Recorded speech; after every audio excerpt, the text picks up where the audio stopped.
So here I begin my broadcast again, as the reception on the iPhone has dwindled to nominal amounts, which will not let me broadcast the live feed of this important moment in human history.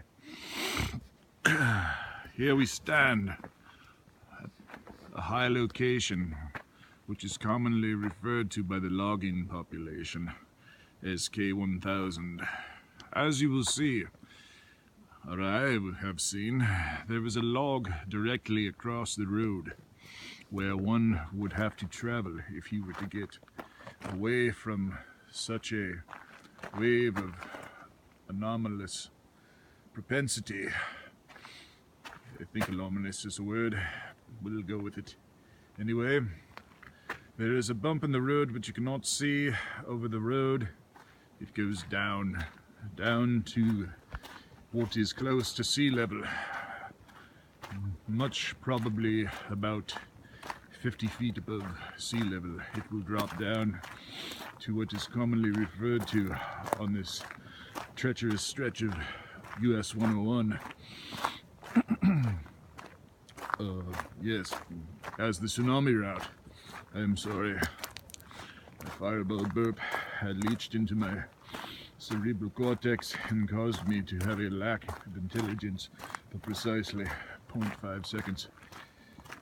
Or, as in rogue wave time, 0.469, 3211, 3261, 12 knots per southeast. Now, I'm showing you, or at least trying to show you where it drops down, and you can see, yes, beyond the greenery, the luxurious, artistic, Bob Ross-esque picturesqueness of the forestry. There is a little quaint road of greyness. That is where I have come from, looking like a tunnel into a Peter Pan's bottom. Now, I'm turning around and walking back to the road. You can see my vehicle.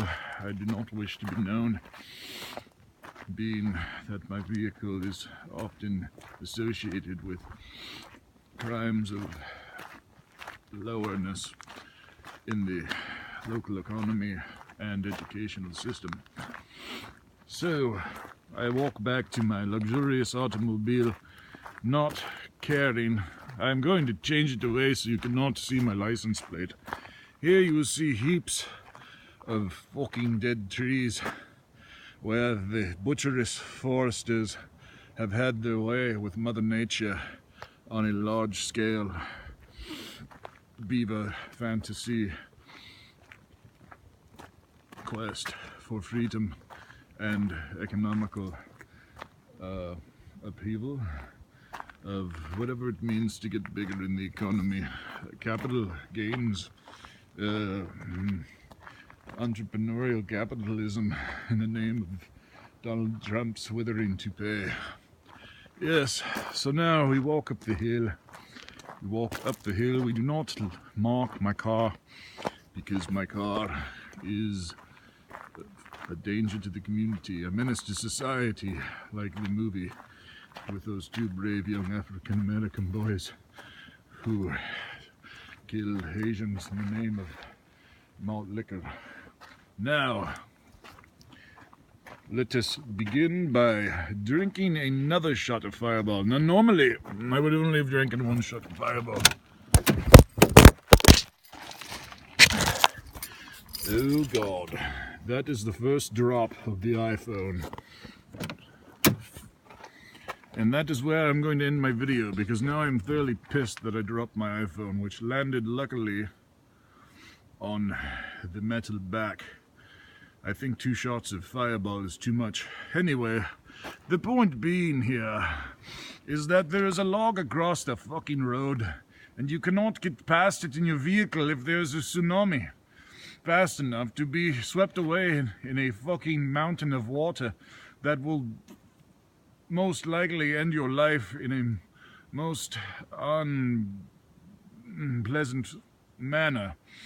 So there is a log in front of the road that will keep any of the employees or local tourists from getting at a high enough elevation to get away from the furious water tide of fucking evilness. So that is how much they care right there. That is how much the local government and business circle cares about your survival as a blue-collar economist, family brooder, beer drinking, slosh head, meth seeking, homeless person. So, did I mention some other unsavory characteristics of the common local societal being? No, I did not. I did not. Now here we are. I'm walking upon your lifeline. I am going to go along her girth from one end to the other.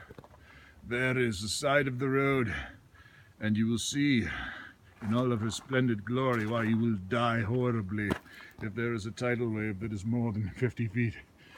There she is. That is my whole point of this excursion. To all of the higher societies who cares about the common man's survival in the event of a northwest coast tsunami. In proof, there is no better proof. I cannot a fucking scientist, man. There she is, why you will die. Good night to all, and to all a good fireball.